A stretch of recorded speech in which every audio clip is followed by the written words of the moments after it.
Rain poured steady over Chicago's West Loop, smearing the lights into long ribbons across the windshield. I sat in the back seat of my Bentley, half listening to my assistant talk about profit margins. His voice was a hum I didn't feel part of. Numbers, projections, growth.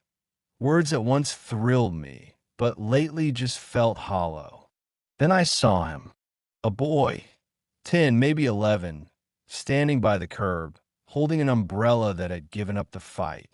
Beside him sat a broken stroller covered with a thin blanket, two tiny shapes shivering underneath. "Ma'am, we can go around him," my driver said softly. But something in that boy's eyes, raw, defiant, and impossibly tired, made me raise my hand. "No, stop the car." Before Ben could answer, I opened the door. The rain hit me like a wall, cold and cleansing.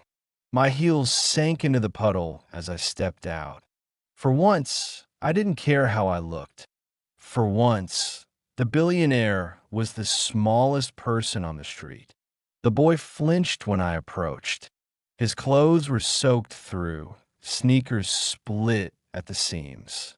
He stood in front of the stroller like a soldier guarding a fortress made of rust and rain. "I don't want trouble, ma'am," he said quietly. "We're not begging. I just need milk for my sisters." His voice wavered, but not from fear. There was pride in it, a pride too old for such a young boy. I knelt beside the stroller.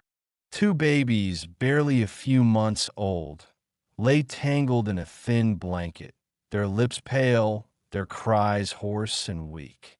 Their tiny hands reached for each other like they were the only warmth left in the world. "Where's your mother?" I asked. He swallowed hard.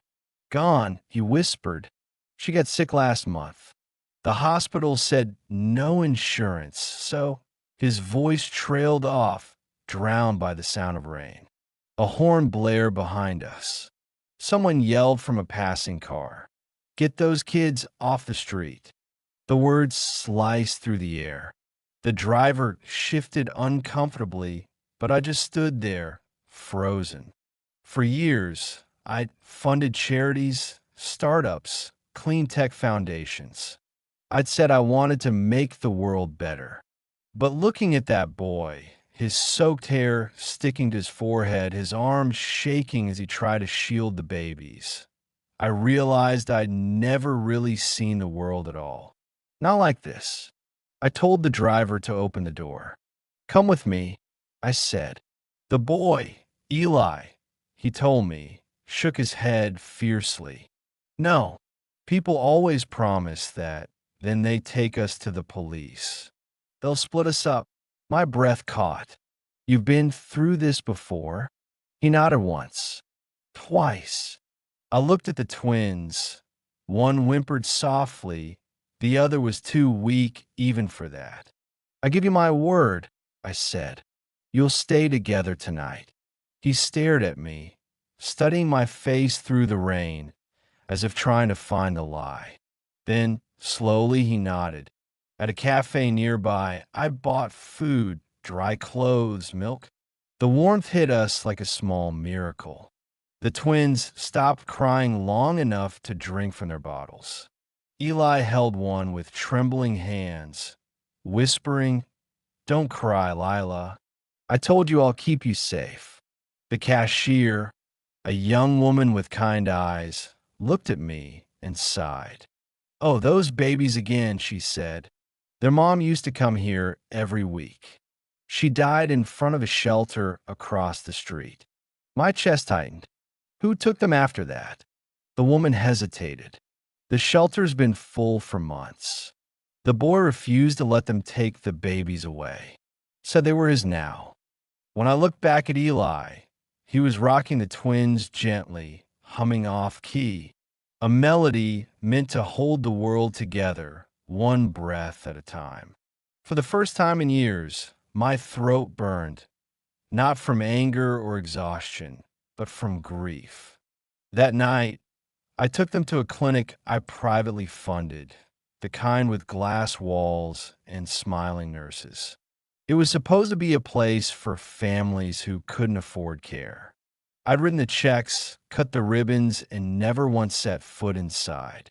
Now, walking in with Eli and the twins, I felt like an intruder in my own creation. The doctors moved quickly, warming blankets for fluids, soft voices. One of them, a woman I vaguely remembered from the board meetings, pulled me aside. "Mrs. Rhodes," she said quietly, "you should know something. The twins aren't related to the boy. At least, not by blood."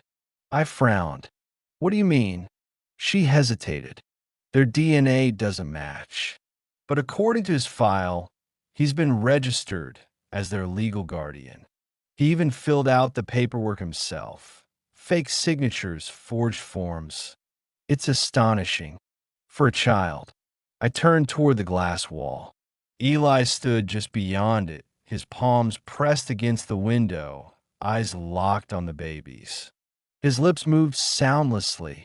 "Please be okay. Please." "He's just a kid," I whispered.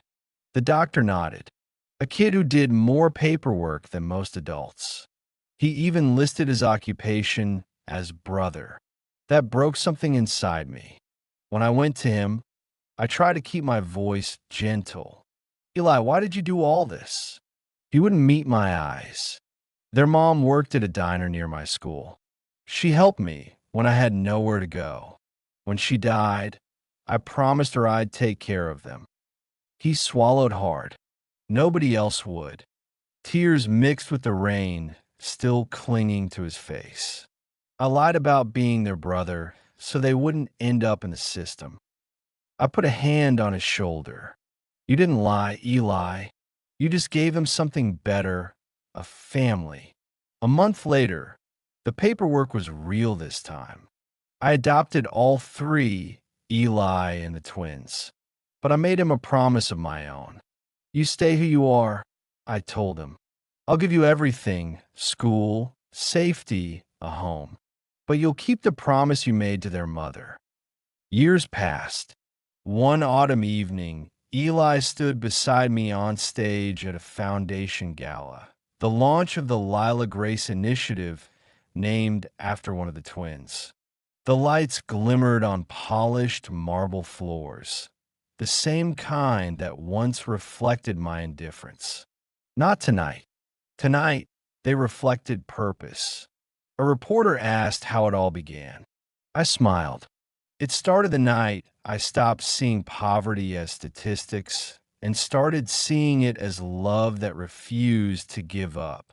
Behind me, Eli leaned toward the twins and whispered, "See, Mom's watching, and she's proud." The applause filled the hall, but what I heard most clearly was that whisper, because in it lived everything I had forgotten: the courage of small souls, the quiet power of promises kept, and the truth that sometimes the poorest hearts are the richest in love. Moral: kindness doesn't always wear a suit. Sometimes it stands in a rain with broken shoes and an unbroken word.